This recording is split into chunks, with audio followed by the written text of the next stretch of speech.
Salut à tous, ravi de vous retrouver sur canalturf.com. On a fait le plein de partants dans ce prix de Tourcoing, le quintet de ce vendredi 16 décembre. Ils sont en effet 20 au départ, des trotteurs d'âge bien connus en pareille société. Voici mon pronostic. J'ai placé en tête numéro 16, Prodige de Baffé. Un cheval qui reste sur de bons résultats, certes sur des tracés à main droite, à Angers et Lyon-la-Soie où il s'est imposé.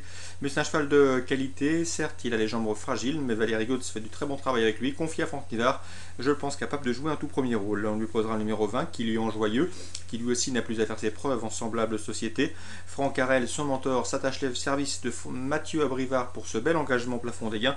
Il faut donc lui faire confiance. Le 8, Gobernador aborde ce rendez-vous en pleine possession de ses moyens. On atteste son récent succès sur l'hippodrome de Bordeaux. Le numéro 15, c'est Panache de Liton. Il n'a pas de marge de manœuvre dans cette catégorie, mais c'est un cheval courageux qui répète toutes ses courses et qui, une nouvelle fois, devrait finir dans le quintet gagnant.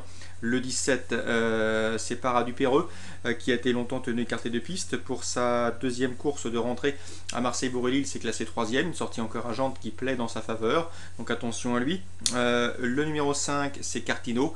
Mon avis, il est barré pour les premières places dans cette épreuve, mais sa forme du moment l'autorise à quelques espoirs. Le 10, Quadrigae, des ferrés postérieurs à la faveur de ce bel engagement au premier poteau. C'est la plus riche du premier échelon. Elle sait finir vite, la méfiance s'impose si le rythme est soutenu.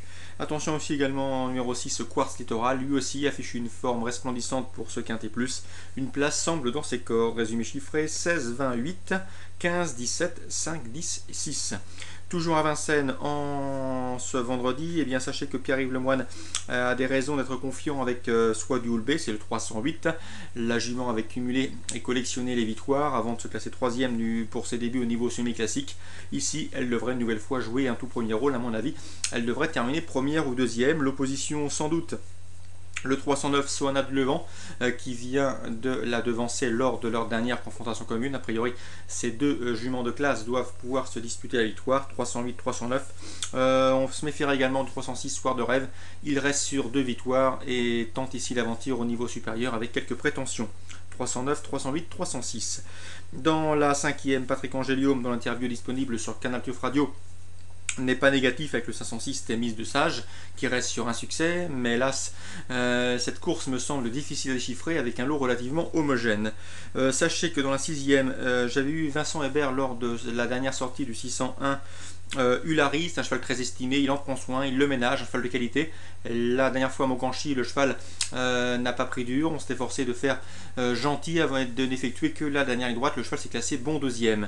Ici, il revient à Vincennes avec des prétentions, il pourrait bien venir corser les rapports, peut-être pas pour la victoire, mais pour une place à Bellecote, c'est loin d'être impossible. Dans cette épreuve, les favoris logiques sont le 608 Up and Coming, réservé pour ce meeting par Jean-Michel Bazir. Le cheval reste de bons résultats et doit pouvoir confirmer, c'est l'association de Bazir et Jos Verbeek aux commandes.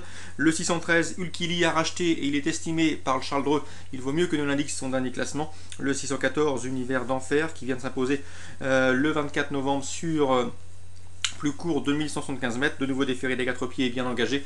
Il aura à cœur de confirmer, ce qui donne 608, 613, 614. La surprise, pourquoi pas le 601 pour d'éventuels couplets ou à mettre dans un jeu multi.